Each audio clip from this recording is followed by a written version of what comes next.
Picture this. It's September 2008. New York is on fire financially. Lehman Brothers collapses.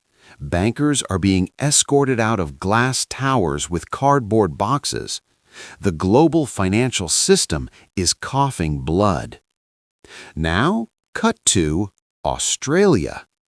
The pubs are full. Construction cranes are still moving. Paychecks are clearing. GDP doesn't just slow down, it never even goes negative. No recession, no mass layoffs, no banking apocalypse. And if you're thinking, oh, Australia must have had genius policymakers or some magical finance wizardry, oh, you sweet summer child. Because Australia didn't win by being smarter, it won by being heavier. Heavier with rocks. Today, I'm going to show you how Australia quietly built an unstoppable commodity shield with 7 structural advantages, and why this strategy quietly beat almost every modern economic experiment. And if you think this is just ancient history, stick around, because this model is coming back. Let me ask you a simple question. What's harder to fake, software or iron? Australia sits on roughly 30% of the world's known iron ore reserves, according to Geoscience Australia. It's also a top exporter of coal, LNG, bauxite, and gold. You cannot disrupt iron ore with an app. In 2000, iron ore traded around $13 per ton. By 2011, it crossed $180. By 2021, it briefly peaked above $230 per ton, according to World Bank commodity data. That's not innovation, that's gravity. Here's the metaphor. Australia wasn't a startup pitching PowerPoints. It owned the well in a desert, and the world showed up thirsty. And the human impact? Mining wages exploded. In Western Australia, average mining salaries surpassed AUD $140,000 per year by the early 2010s, nearly double the national average, ABS data. Fly-in, fly-out workers went from broke tradies to 6-figure earners almost overnight. But if you think geography alone explains it, wait until you see who showed up with the checkbook. Here's where the story turns cinematic. In the early 2000s, China industrialized faster than any civilization in human history. Between 2000 and 2020, China poured more concrete than the United States did in the entire 20th century, U.S. Geological Survey estimate. And concrete needs steel. Steel needs iron ore. By 2022, China absorbed around 40% of Australia's total exports, according to Australian Department of Foreign Affairs and Trade. That's not diversification, that's dependency. Critics screamed danger, but Australia saw something else: volume. Think of China as a megacity under construction and Australia as the quarry next door with an infinite supply of stone. Iron ore exports alone reached over AUD $120 billion annually at their peak. And here's the twist. Australia didn't need China to like them. China didn't need Australia to agree with them. They just needed rocks. If you think geopolitics killed this relationship, oh boy, we'll get there. Let's talk about what Australia didn't do. It didn't turn its economy into a leveraged casino. During the 2008 global financial crisis, U.S. GDP contracted by 4.3% peak to trough. The Eurozone fell even harder. Australia? Zero recession. GDP growth merely slowed to about 1.9% in 2009. World Bank. Why? Because mining revenue kept flowing, even while banks froze. Here's the analogy. Finance is a high-performance engine that explodes under stress. Commodities are a diesel tractor, ugly, slow, impossible to kill.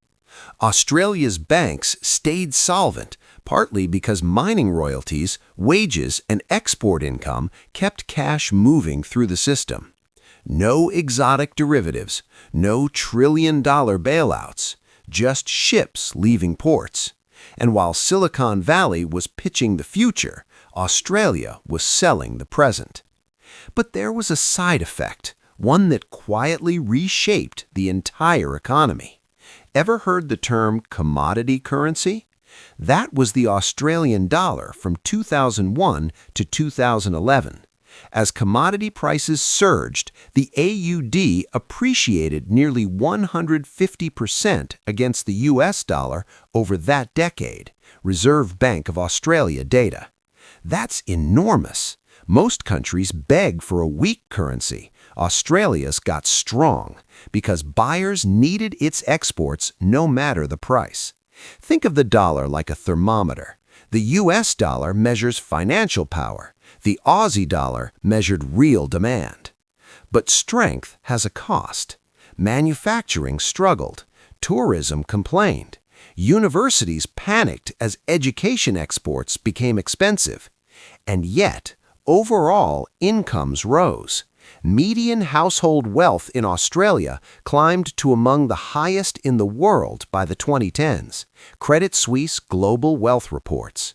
So while economists argued, Australians kept getting paid.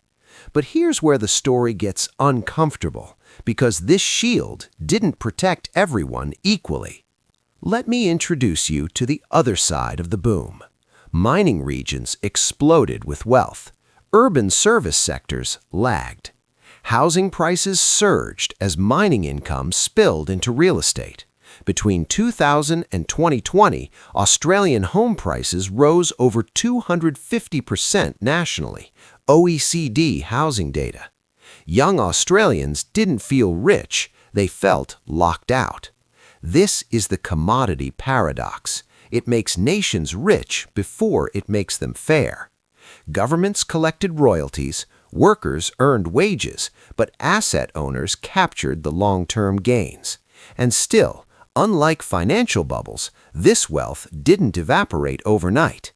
The mines stayed open, the ships kept sailing. Which brings us to the biggest test of all.